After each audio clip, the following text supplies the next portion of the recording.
হয়নে গতিকে এটা তোমালোকৰ মনত প্ৰশ্ন আহিব পাৰে মোৰ মানে আহিছিল এটো মই যেতিয়া ষ্টুডেন্ট লাইফত আছিলো মানে ইলেকশনটো আমাৰো আছিল এটো ইলেকশনে আছিল তেতিয়া ৰিজাৰ্ভ বেংকৰ আমি কথাবিলাক পঢ়িছিলো তেতিয়া মোৰ মনত প্ৰশ্ন আহিছিল মই তেতিয়া কাকো সুধিবও পৰা নাছিলো যে যদি ৰিজাৰ্ভ বেংকৰ হাতত আমাৰ পইচা প্ৰিন্ট কৰাৰ মানে মেচিন বিলাক আছে তেওঁলোকৰ হাতত পুৰা হেতু কৰ্তৃত্ব আছে দেশখনৰ মানে পইচা প্ৰিন্ট কৰিব পাৰে তেতিয়া হলে ৰিজাৰ্ভ বেংকে যথেষ্ট পৰিমাণে পইচা প্ৰিন্ট কৰি কিনে কিয় আমাৰ মানুহবিলাকৰ হাতত দি নিদিয়ে তেতিয়াতো দেশখনৰ পৰা দৰিদ্ৰ মানুহৰ সংখ্যা নোহোৱা হৈছে আৰু দেশখনৰ অৰ্থনৈতিকভাৱে ডেভেলপ হ'ব হয়নে এটো প্ৰশ্ন আহিব পাৰে কিন্তু ৰিজাৰ্ভ বেংকে তেনেকুৱা হিচাপত পইচা প্ৰিন্ট কৰিব নোৱাৰে আৰু যদি কৰে কৰিব পাৰে কিন্তু নকৰে কিয় কৰিলে কি হ'ব চাবা মই এটা সৰু এক্সাম্পল দিছো জিম্বাবৱেত একবাৰ হেনেকুৱা হৈছিল মানে কি হৈছিল তেওঁলোকে মানে যথেষ্ট পৰিমাণে পইচা প্ৰিন্ট কৰি মানুহবিলাকৰ হাতত দি দিছে মানুহক পুৰা অত্যাধিকভাৱে পইচা দি দিছিল এটা সাপোজ তুমি ধৰিলোৱা যেতিয়া পইচা মানুহৰ থাকিব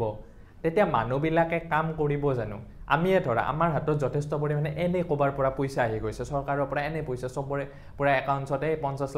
লাখ সোমাই দিছে হয়নে তেতিয়া আমি কাম কৰিম জানো কাম নকৰিম নহয় কাম কৰিব মনে নাযাব কাৰণ আমি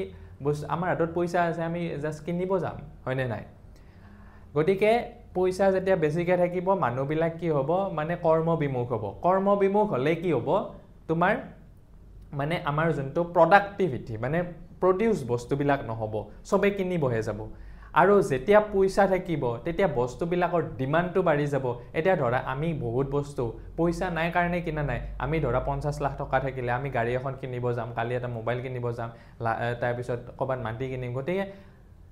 যেতিয়া সেই বস্তুবিলাক এটা ধৰিলা মোৰ হাতত পইচা আছে তেতিয়া ধৰা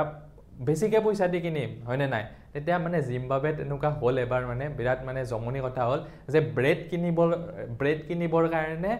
মানুহবিলাকে তোমাৰ গাড়ীত পইচা লৈ যাব লগা হল বুজি পাইছা কাৰণ সবৰে হাতত পইচা আছে কিন্তু বস্তু নাই বুজি পাইছা প্ৰডাক্টিভিটি নাই বস্তু নাই সবে কিনিব হৈ গৈছে গতিকে ব্ৰেড এটা কিনিবৰ কাৰণে গাড়ীত তোমাৰ পইচা লৈ যাব লগা হৈছিল তাইছত বিৰাট অৰ্থনৈতিক মানে সংকট হৈ গল জিম্বাবৱেত তোমাৰ লাষ্টত যাই থৈ তেওঁলোকৰ সেই নিজৰ সেই মানিটো বন্ধ কৰি দিব লগিয়া হল তেওঁলোকে US ডলাৰ এডপ্ট কৰিব লগিয়া হল